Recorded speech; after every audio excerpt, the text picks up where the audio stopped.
Municipal ఎలక్షన్లో కానీ corporate ఎలక్షన్లో కానీ 2000 పెన్షన్ ఉంటే 4000 ఇస్తామని చెప్పి, రైతు బంధు 10,000 ఉంటే 15,000 ఇస్తాం డిమాండ్ చేస్తున్నాం. ఏంటంటే ఏ కాంట్రాక్టులలో మరి రాష్ట్రంలో జరుగుతున్నటువంటి అభివృద్ధి పనులలో మరి ఎంత మేరకు కేటాయించి బీసీ సమాజానికి అన్యాయం చేసి ఈ ప్రభుత్వంపై తిరగబడే రోజులు తెచ్చిన మాట ప్రకారం నిలుపుకోవాలని చెప్పేసి ఈ సందర్భంగా తెలియజేస్తాం. టీఆర్ఎస్ పార్టీ డిమాండ్ చేస్తూ ఉన్నాం. మీరు ఇలాగే పార్టీ ఎలక్షన్ల కన్నా ముందు మరి తెలంగాణ ఉన్నటువంటి నాయకులు సరిపోరని చెప్పేసి కామారెడ్డి జిల్లా కేంద్రంలో కామారెడ్డి డిక్లరేషన్ అని చెప్పి ప్రకటించి మరి కర్ణాటక ముఖ్యమంత్రి ఎవరైతే సిద్ధరామయ్య ఉన్నారో వారిని ఇక్కడ తీసుకొచ్చి మరి బీసీలకు ఎనలేనన్ని హామీలు ఇచ్చి ఇవాళ ఓట్లు పడంగానే మరి అవసరం ఉన్న రోజులు బీసీలను భుజానెత్తుకొని మరి వారి అవసరం తీరినాక మరి బీసీలను బొందలేసి తొక్కుతున్నటువంటి ఈ కాంగ్రెస్ పార్టీ ఆనాటి పిసిసి అధ్యక్షుడు ఈనాటి రేవంత్ రెడ్డి గారు అని చెప్పేసి మేము బీసీలమంతా ఇవాళ గలం విప్పక తప్పలేదు. ఎందుకనంటే మరి ఆ రోజు ఏర్పడ్డ తొలినాళ్ళలో మరి బీసీలకు ఏమైనా చేస్తారని చెప్పేసి మరి బీసీలంతా ఆశపడి మరి గోసపడ్డారు తప్ప మరి బీసీలకు ఏం చేసి లేదని చెప్పేసి ఈ సందర్భంగా తెలియజేస్తూ ఉన్నాం.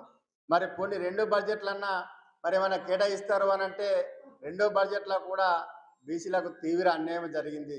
మరి పోనీ ఈసారన్నా 3 బడ్జెట్లు ఏమైనా చేస్తారు అని అంటే వాళ్ళు మూసినది రివర్ పంట అని చెప్పేసి వాళ్లకు డబ్బులు వచ్చే దానికే నిధులు కేటాయిస్తున్నారు. కానీ బీసీలకు ఒక పైసా కేటాయించకుండా ఇంకా బీసీలు వంచిస్తూనే ఉన్నారు.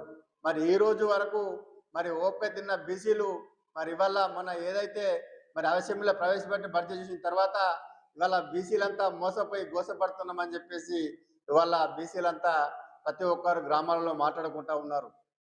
మరి ఆ రోజు మరి ఎంబీసీ కులాలకు ప్రత్యేక మంత్రి శాఖ ఏర్పాటు చేస్తామని చెప్పేసి ఆ రోజు చెప్పిన మాట దేవుడికి కానీ కనీసం ఆ కార్పొరేషన్ కూడా ప్రత్యేకంగా ఎలాంటి కేటాయింపులు చేయలేరు. అలాగే మరి బీసీల స్టడీ కోసం ప్రతి జిల్లాలో ప్రొఫెసర్ జయశంకర్ బీసీ ఐక్యత భవనాలు ఏర్పాటు చేసి స్టడీ సర్కిల్, లైబ్రరీ, క్యాంటీన్ వంటి అన్ని సౌకర్యాలు ఇస్తామని చెప్పేసి ఇచ్చిన హామీకి ₹1 కూడా ఈనాటి వరకు కేటాయించిన సందర్భాలు లేవు. ఆనాటి ఉద్యమ నాయకుడు, తెలంగాణ రాష్ట్ర సాధకులు, తెలంగాణ తొలి ముఖ్యమంత్రి కేసీఆర్ గారు బీసీల కోసం అనేక సంక్షేమ పథకాలు ఏర్పాటు చేసి మరి పెద్ద మొత్తంలో బడ్జెట్ కేటాయించి 60% నిధులు ఖర్చు చేస్తే ఇవాళ కాంగ్రెస్ పార్టీ కేవలం 23% అంటే 21,600 కోట్లు కేటాయించి ఓన్లీ 5,000 కోట్ల రూపాయలు మాత్రమే బీసీల కోసం ఖర్చు పెట్టింది. అలాగే గత ప్రభుత్వం 700 కోట్ల రూపాయలు పైగా బీసీ కార్పొరేషన్ల నిధులు కేటాయిస్తే 2 సంవత్సరాలలో కాంగ్రెస్ పార్టీ బీసీ కార్పొరేషన్లకు ఒక చిల్లిగవ్వ కూడా నిధులు విడుదల చేయలేదు.